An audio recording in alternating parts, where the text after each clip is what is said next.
Hello friends, मैं आपका दोस्त चंदन कुमार और आप देख रहे हैं RX बनबीट स्टडी। आज हम लोग बात करने वाले हैं क्लास 8 के एक्सरसाइज 1.1 और उसके एग्जाम्पल्स के बारे में। अगर हम लोग एग्जाम्पल्स बना लेते हैं तो उसका एक्सरसाइज बनाना हमारे लिए बहुत ही आसान हो जाता है। और एग्जाम्पल में बहुत सारे ऐसे क्वेश्चंस हैं जो आपका एक्सरसाइज से मैच करता है और सारा का सारा क्वेश्चन डील हो जाएगा। और कुछ दिनों से मैं वीडियो नहीं डाल पा रहा था क्योंकि मेरा रूम चेंज हो गया था और मेरा कुछ तबीयत भी ज़्यादा ख़राब हो गया था, लेकिन आज के बाद डेली बाय डेली वीडियो आ जाया करेगा। तो चलिए इस वीडियो को ज़्यादा देर ना करते हुए स्टार्ट करते हैं। एग्जाम्पल का फर्स्ट क्वेश्चन है 867 और 255 का HCF निकालें। क्या HCF निकालें? तो HCF किससे निकालना है? HCF यूक्लिड डिवीजन एल्गोरिथम के द्वारा आपको HCF निकालना है। तो सबसे पहले हम लोग समझ लेते हैं यूक्लिड डिवीजन एल्गोरिथम क्या है। तो हम लोग जब छोटा थे तो भाग जरूर दिए थे, भाग हम लोगों ने डिवीजन बनाया था। तो डिवीजन में क्या रहता था, दो ओपन ब्रैकेट रहता था, बीच में क्या रहता था, बीच में भाजक। क्या रहता था? भाजक। इसके राइट साइड में क्या था, इसके लेफ्ट साइड में भाज्य था और इसके राइट साइड में भागफल आता था। और अगर बाई चांस कुछ बचता था यानी कि जीरो या तो कुछ भी, तो उसे क्या कहते थे, उसे कहते थे शेषफल। क्या कहते थे? शेषफल। इसे इंग्लिश में क्या कहते हैं? रिमाइंडर।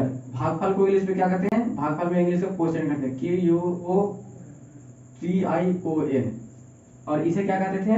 डिविडेंड। और भाज्य को डिवाइजर, DIVISOR, डिवाइजर बोला करते थे। तो यूक्लिड ने उन्होंने क्या कहा, HCF तो भाग विधि से भी निकालते हैं, HCF तो भाग विधि से निकालते हैं, लेकिन कुछ अलग कुछ करना चाहिए। तो उन्होंने क्या किया कि HCF निकालने का एक बना दिया उन्होंने समीकरण। तो समीकरण किससे बनाया गया? इसी चीज से बनाया गया। क्या चीज से? यहाँ पर कुछ अंक हुआ करता था, जैसे मैं मान लिया जाए कि मैंने 27 मान लिया और 27 को भागा देते थे कितना से? 27 को 5 से भागा देते थे। तो 27 से 5 से भागा देंगे तो यहाँ पर 25, यहाँ 35 आ जाएगा। तो 35 7 बार में भागा लगेगा आपका, तो 7 बार में भागा लगेगा तो 7 पचे 35 और शेषफल 2 आता। शेषफल 2 आता। तो हम लोग यहाँ पर देख सकते हैं कि भाजक जो है वो भागफल और भाज्य का गुणनफल है। भाज्य और भागफल और प्लस शेषफल, शेषफल का योगफल होता है, शेषफल का एक समीकरण होता है। तो उन्होंने क्या कहा कि भाजक को मान लेते हैं A और भाज्य को मान लेते हैं B, और यहाँ पर कोशिएंट यानी कि भागफल में Q है तो यहां से निकाल दिया Q, और शेषफल में R है तो यहां से निकाल दिया स्मॉल r। अब इसे लेकर के उन्होंने एक समीकरण बनाया। क्या बनाया? A = BQ + R। तो उन्होंने ये समीकरण दिया और कहा कि अब इस विधि से HCF निकाला जाना चाहिए। यानी कि 7 क्लास 8 क्लास या तो 9 क्लास में हम लोग डायरेक्ट भाग देकर बनाते थे, डायरेक्ट भाग देकर तो वो हम लोग बनाते ही थे, लेकिन अब हम लोग को क्या बनाना है? A = B × Q + R, जहां की A और B कोई संख्या रहेगा, A और B संख्या रहेगा और Q भागफल है और R रिमाइंडर है। तो इसके द्वारा बनाना है। तो यहाँ पर हम लोग को क्वेश्चन में क्या दिख रहा है कि 867 और 255 का HCF निकालना है। तो सबसे पहले हम लोग क्या करते हैं ना कि सबसे पहले हम लोग भाग दे देते हैं। अगर आपको एग्जाम में आ जाएगा तो डायरेक्ट इस ढंग से बनाना आप लोगों के लिए बहुत ही कड़ा रहेगा, और रियलिटी में भी इस ढंग से बनाना कड़ा होता है। लेकिन सबसे पहले आप लोग क्या करिए, भाग विधि से इसे भाग देकर के HCF निकाल लिया करिए। तो सबसे पहले हम लोग क्या करते हैं, भाग विधि देते हैं। तो 255 को भाग देते हैं, 255 से भाग देते हैं 867 में।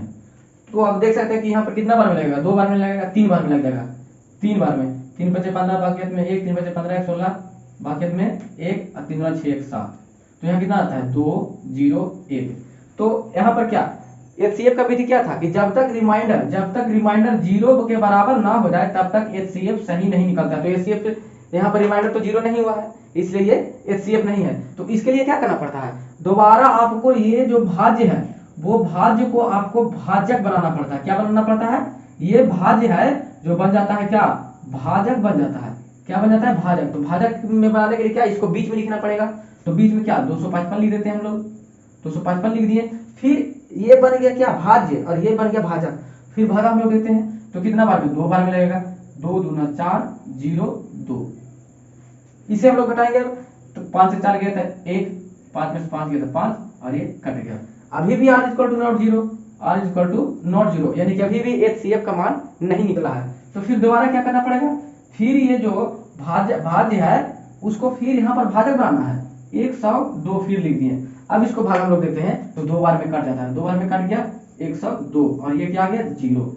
चूंकि यहाँ पर r इक्वल टू 0 हो गया, चूंकि यहाँ पर r इक्वल टू 0 हो गया, तो r इक्वल टू 0 तो हो गया, लेकिन हम लोग HCF किसे कहते हैं, HCF कौन होगा इसमें, HCF कौन होगा, HCF कौन होगा, तो HCF इसमें होता है कि जो रिमाइंडर 0 रहता है उसके जस्ट ऊपर वाला रिमाइंडर, इसके जस्ट ऊपर वाला रिमाइंडर हमारा HCF होता है। यानी कि यहाँ पर 0 हो गया रिमाइंडर, तो इसके जस्ट ऊपर वाला रिमाइंडर कितना है, 51 है, तो ये हमारा HCF निकल गया।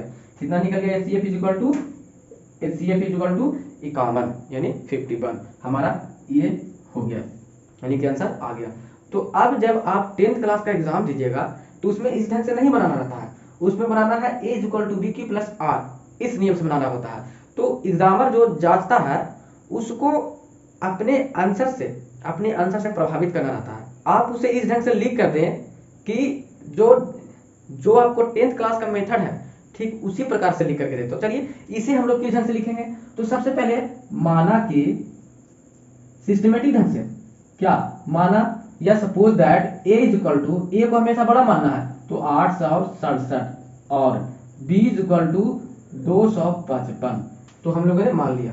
अब क्या, चूंकि एल्गोरिथम का नियम क्या है, यूक्लिड डिवीजन एल्गोरिथम, इसका नियम क्या है, A equal to B Q plus R, तो हम लोग क्या लिखेंगे, चरण एक, यानी कि या तो इंग्लिश वाला जो रहेगा वो क्या लिखेंगे, स्टेप फर्स्ट या फिर स्टेटमेंट लिख सकते हैं, स्टेटमेंट फर्स्ट। उसमें क्या, A equal to B Q plus R, तो इसमें A कितना है, A है 767 इक्वल टू B कितना है 255, अब गुना Q कितना निकला था, हम लोग यहां से देख करके इसे हम लोग डील कर सकते हैं, यहां से देख करके इसे डील कर सकते हैं और फटाफट लिख करके एग्जाम में हम लोग बना सकते हैं। तो यहाँ पर कितना हुआ, यहाँ पर Q इक्वल टू आ गया 3 लिख दिया प्लस R कितना आया था, R आया था 102, तो यहाँ पर क्या लिख देंगे 102। फिर लिखना क्या होता है, चूंकि R नॉट इक्वल टू 0, अगर R 0 होगा तब ना मेरा HCF निकलेगा, लेकिन R नॉट इक्वल टू 0, तो इसमें फिर हम लोग आगे बढ़ जाएंगे, क्या चरण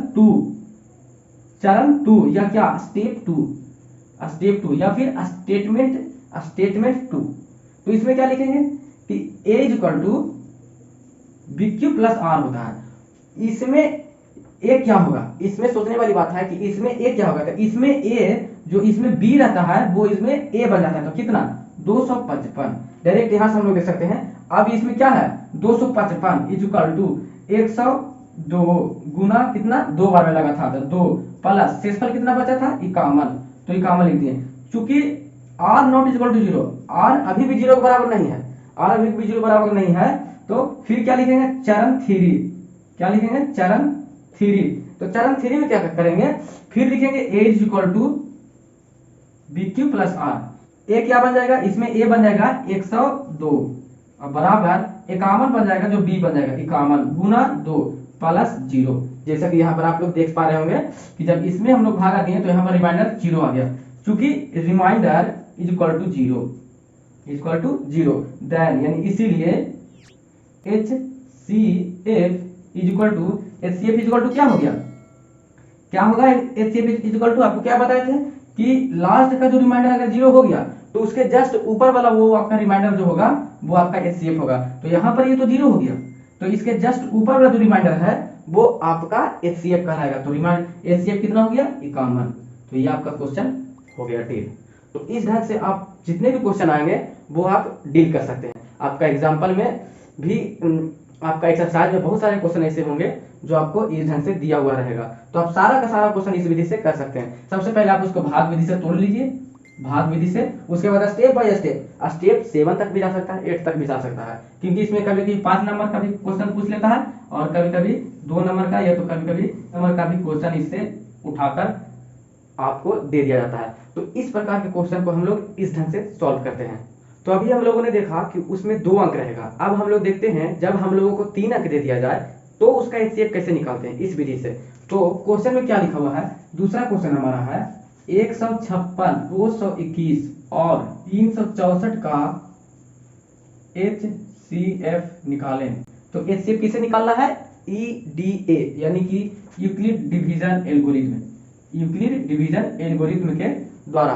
तो हम लोगों ने 2 अंक का तो देख लिया था, लेकिन अब कितना है, अब इसमें A भी है, B भी है, C भी है, लेकिन C नहीं मानना है, इसको AB के द्वारा ही हम लोग निकालेंगे। इसमें क्या है ना कि इसको में 156 दिया हुआ है, 221 दिया हुआ है और 364 दिया हुआ है।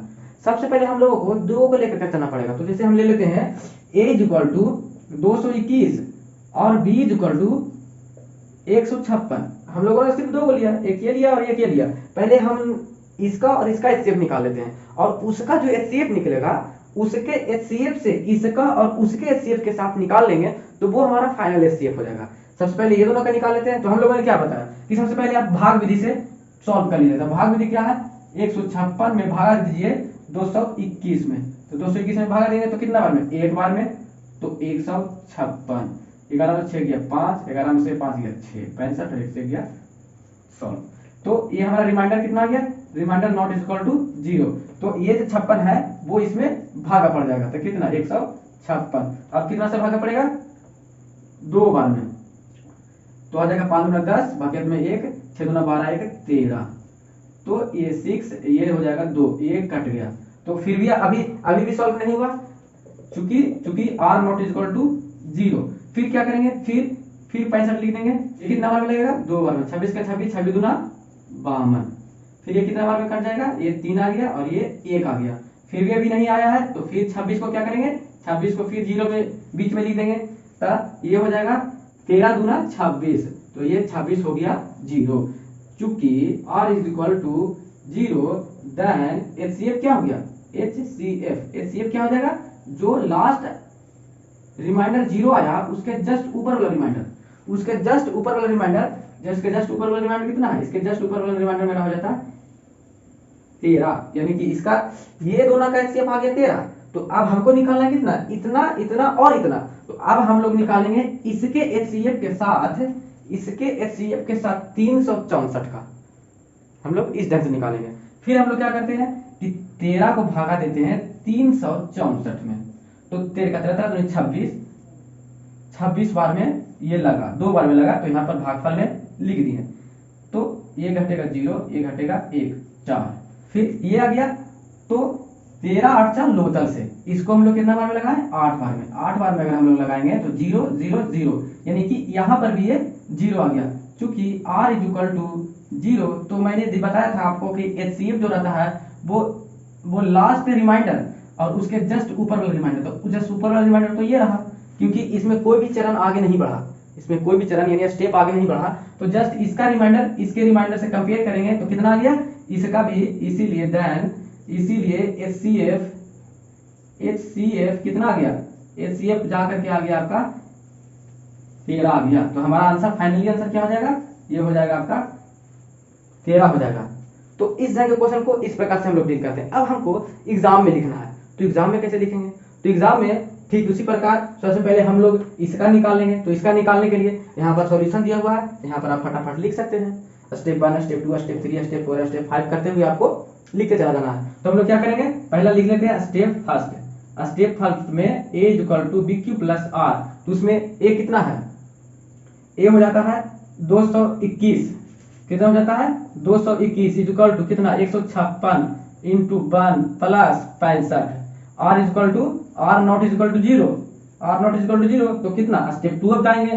तो स्टेप 2 में क्या था, ये वाला रहता है जो बन जाता है क्या, a बन जाता है, और ये होता है, और ये बन जाता है b, ये बन जाता है b। तो इसमें क्या हो जाएगा, a equal to BQ plus r, और ये वाला बन जाता है b। तो इसमें क्या 156 इक्वल टू जाकर 65 गुना, तो वहां पर कितना किए थे 2 बार में, जब 65 से कितना बार में 2 बार में, 2 प्लस कितना बच गया था आपका रिमाइंडर बच गया था 26। चूंकि r नॉट इक्वल टू 0, तो क्या करेंगे एक स्टेप और आगे बढ़ेंगे, तो स्टेप क्या हो जाएगा, स्टेप हो जाएगा 3। ये स्टेप सेकेंड था, ये स्टेप फर्स्ट था, स्टेप सेकेंड, स्टेप 3। स्टेप 3 में क्या होगा, ये जो रहेगा वो हमारा बन जाएगा क्या, a बन जाएगा, और ये वाला जो रिमाइंडर है वो बन जाएगा b, तो a is equal to B Q plus r। तो a यहाँ पर कितना है, यहाँ 65 है प्लस है, b कितना है 26 इंटू, तो 26 कितना बार में लगाते थे, इसमें कहां पर लिखा हुआ है, ये वाला सॉल्यूशन करना है, 26 गुना 2 प्लस 13। तो यहाँ भी चूंकि r not is equal to 0, तो हम लोग क्या करेंगे, स्टेप कितना करेंगे, स्टेप 4 करेंगे, स्टेप 4 करेंगे। तो इसमें क्या हो जाएगा, ये जो 26 है वो बन जाएगा a, और ये जो हमारा जो 13 है वो बन जाएगा b। तो a is equal to B Q plus r, यानी कि 26 बराबर 13 गुना 2 प्लस 0, यानी कि finally r is equal to 0 आ गया। तो HCF क्या होगा, जस्ट इसके ऊपर वाला जो रिमाइंडर रहेगा वो हमारा HCF निकल जाएगा, इसलिए HCF क्या निकल जाएगा, HCF इज इक्वल टू हो जाता है 13। तो इसलिए 156 और 221 का HCF कितना निकल गया, HCF आपको जाकर निकल गया 13। तो आपको मैंने क्या बताया था कि इसका HCF और ये लास्ट जो आपको बच गया जाकर के कितना, आपको बच गया जाकर 364, उसका HCF फिर निकालना पड़ेगा हमको। तो उसका HCF सिंपली हम भाग विधि से भी निकाल लिए हैं, देखिए यहाँ पर निकाल चुके हैं हम लोग। तो क्या करेंगे कि चूंकि इतना का HCF तो इतना आ गया, अब यहाँ पर हम लोग डील कर देते हैं इसको, क्या करेंगे, अब इतना यानी कि 13 और 364 को डील करने पर, यानी कि सोल्व करने पर तो हम क्या कर सकते हैं, यहां पर स्टेप 4 आया था, तो इसको आगे क्या बढ़ाएंगे, स्टेप 5 में। स्टेप 5 में क्या, a is equal to B Q plus R, a is equal to B Q plus R. यहाँ पर a हम बताए थे आपको कि आपको बड़ा वाला मानना है, तो 364 इज इक्वल टू 13, यानी कि 13 गुना, तो आप यहाँ पर कितना बार में लगाए थे यहाँ पर आप देख सकते हैं 28 बार में, 28 बार में ये पूरा कट जाता है। तो यहाँ पर क्या लिखेगा, यहाँ पर लिखेगा 13 गुना 28 प्लस 0, चूंकि remainder is equal to 0, remainder यहीं पर 0 हो गया। तो ये रिमाइंडर के ऊपर कौन सा रिमाइंडर है, तो ये रिमाइंडर के ऊपर हमारा यही रिमाइंडर ना है, ये रिमाइंडर के ऊपर तो हमारा यही रिमाइंडर है, यानी कि इसीलिए HCF इज इक्वल टू 13, ये हमारा फाइनल आंसर हो जाएगा। जैसा कि मैंने यहाँ भी आपको बताया था कि ये हमारा फाइनल आंसर हो जाएगा। आप लोगों ने इस वीडियो में क्या सीखा कि अगर एक वाला रहे चाहे दो वाला रहे, आपको भाग विधि से आपको सॉल्व कर लेना है। सॉल्व करने के बाद इसे बहुत ही अच्छा आकर आपको एग्जाम में लिखना है, ताकि अगर वो 4 नंबर का रहेगा तो वो 4 नंबर देगा, 5 नंबर का रहेगा तो वो 5 नंबर देगा, क्योंकि इसमें एक भी नंबर नहीं कटना चाहिए। मैथमेटिक्स साइंस एक ऐसा चैप्टर है जिसमें 100 आउट ऑफ 100 उठाने का प्रावधान भी रहा और बहुत सारे स्टूडेंट उठा भी लिए हैं। तो आप लोगों ने देखा कि इस ढंग से सॉल्व करते हैं। तो आपको ये वीडियो कैसा लगा अपने कमेंट सेक्शन में जरूर बताएं और इस चैनल को सब्सक्राइब जरूर कर लें। आज के लिए इतना ही, धन्यवाद।